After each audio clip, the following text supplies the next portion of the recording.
September 2023 standing committee on home affairs की report on prison infra and condition में बताया गया है कि हमारी जेल 130% भरी हुई है, जिसमें 70% कैदी अंडर ट्रायल है। ये तब जब 11/7/2022 को क्रिमिनल लॉ की one of the most important decision Satyendra Kumar Antil में सुप्रीम कोर्ट ने गाइडलाइंस दी। तो ये गाइडलाइंस क्या है, देखते हैं। सुप्रीम कोर्ट ने ऑफेंसेस को 4 कैटेगरी में डिफाइन कर दिया और कैटेगरी में पनिशमेंट के अकॉर्डिंग बेल के लिए कुछ guidelines the. Category 1 offences punishable with 7 year और लेस।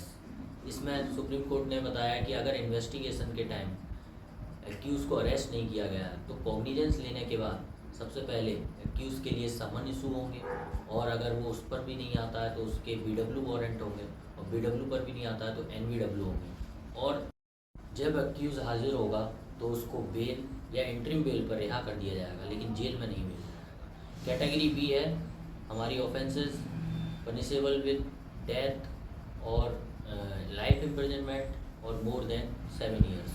इसमें एक्यूज़ की जो बेल है वो मेरिट पे डिसाइड करी जाएगी। कैटेगरी सी है ऑफेंसेस अंडर स्पेशल एक्ट, जैसे कि NDPS एक्ट या पॉक्सो।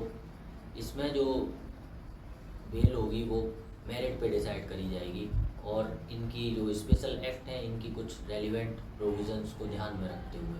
कैटेगरी डी है इकोनॉमिक ऑफेंसेस। ये तो बात हुई ऑफेंसेस को कैटेगराइज करने की, लेकिन हम देखते हैं कि जब हम हाई कोर्ट से बेल लेने जाते हैं तो हाई कोर्ट डिस्ट्रिक्ट कोर्ट के लिए गाइडलाइंस देकर भेज देता है कि that bail should be decide in the light of Satyendra Kumar Antil case. तो ये ऐसी कौन सी चीज़ है जो डिस्ट्रिक्ट कोर्ट को कंसीडर करनी चाहिए बेल देते। डिस्ट्रिक्ट कोर्ट को बेल देते टाइम ये देखना पड़ेगा कि पुलिस ने अरेस्ट करते हुए सेक्शन 41 और 41A का कंप्लाइंस किया है या नहीं। अगर कंप्लाइंस नहीं हुआ है, in the light of Arnesh Kumar guideline lower court को बेल देनी होगी। दूसरी बात, अगर सेक्शन 88, 170, 204 या 209 CRPC में कोई एप्लीकेशन है तो बेल के लिए जोर नहीं दिया जाएगा। अंडर ट्रायल कैदी है जो बेल कंडीशन को पूरा नहीं कर पा रहा है तो उसे धारा 436A CRPC यानी कि 1/2 ऑफ मैक्सिमम पनिशमेंट पूरा होने पर छोड़ दिया जाएगा। बेल 437 में 2 हफ्ते के अंदर और 439 में एंटिसिपेटरी बेल 6 हफ्ते के अंदर डिस्पोज करनी है।